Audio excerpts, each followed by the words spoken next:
College football conversation continues. Big Ten Media Days continue. Third and final day in Indianapolis. Yesterday we had Lincoln Riley right here with us on Get Up, part of USC's Media Day debut in a new conference. Also headlining day two, Penn State and James Franklin, who addressed the changes with his team.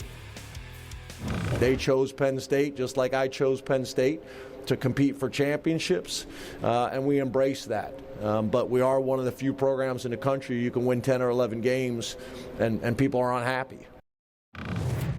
That's an interesting comment. Here they are, Heather, who's been out there all week, Paul Finebaum, who's, oh, look at the smile on Sir Paul's face. What did you think of that comment from Coach Franklin? Well, James, they're unhappy with you. You're a very competent coach. You've done a nice job. You haven't done enough. Penn State fans expect excellence. They expect championships. They're getting a little tired of 10-2 seasons that the two biggest games of the year you blow, or last year the bowl game. That does not cut it. And for $9-10 million a year, it's just not enough. And James has got a big break though, Greeny. There is now a playoff, so he can blow those games as he usually does and still get to the playoffs and probably get knocked out in the first round. That's the bottom line. He's been in this brutally tough division. They have no more divisions, by the way, in the Big Ten. But, Heather, he's been in that division with Ohio State and Michigan, the two perennial powers, and he's been definitively third in that group. The 12-team playoff could benefit Penn State as much as it benefits absolutely anyone. What do you see at State College this year, Heather?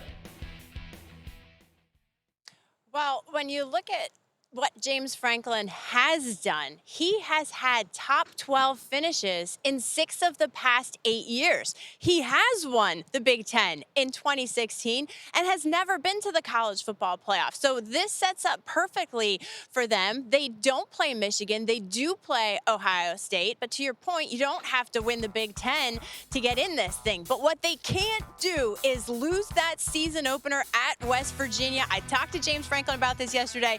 He and I both know how hard it is to win a game in Morgantown. Neil Brown is doing a great job. If they lose that game, this conversation changes immediately. But they've got to get more out of their quarterback, Drew Aller. He's great in terms of keeping teams honest with his legs.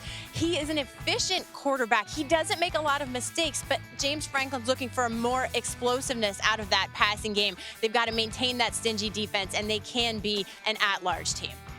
It's a good reminder. Penn State won the conference that year but got passed over by Ohio State, or in favor of Ohio State, for the college football playoff. The other big school there, of course, is Michigan, and we hear from them and all that sort of thing as we take a look at the odds here to favorites to win the Big Ten. Michigan not used to being that far down the road. Now, obviously, we're not used to having Oregon in the mix in this conversation either. What do you think, Paul? A rebuilding season in Michigan, or is this a team that will compete for the playoff?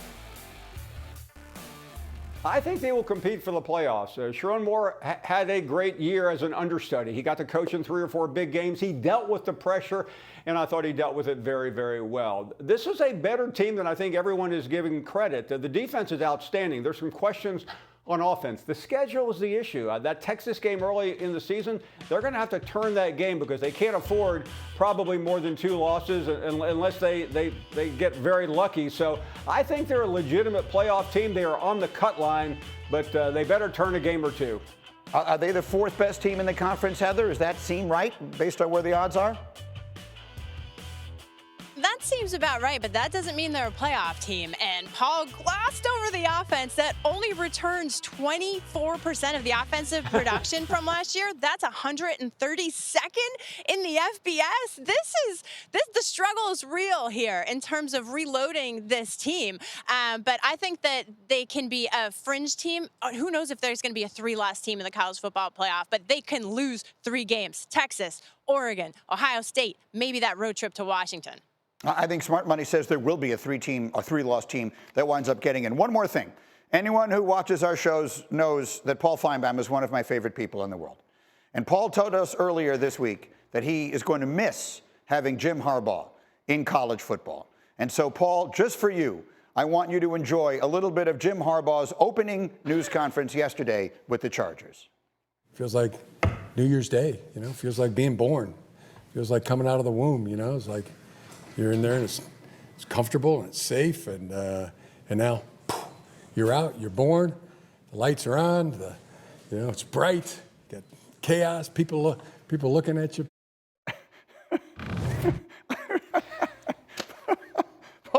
Paul, it's an interesting way of describing the start of a season, isn't it? Yeah, Greeny, you win a Super Bowl, you win a golf a major, you win college football's national championship. It should change your life, but nothing has changed. He's the same Jim Harbaugh we left in Houston on the night of January 8th. He's still crazy, he's still loony. He's still likable, though, because he just doesn't make any sense, but he's a very good coach, if not a great coach. Heather, your thoughts? As someone who has 3 children, not 1, not 2, but 3, if poof was all you needed, guys, I'm just here to keep it real, okay? I'm just here to keep it real. Okay. Good luck. I'm going to miss those Harbaugh pressers, too. Fair enough. Okay, that's a point well taken. Give me something.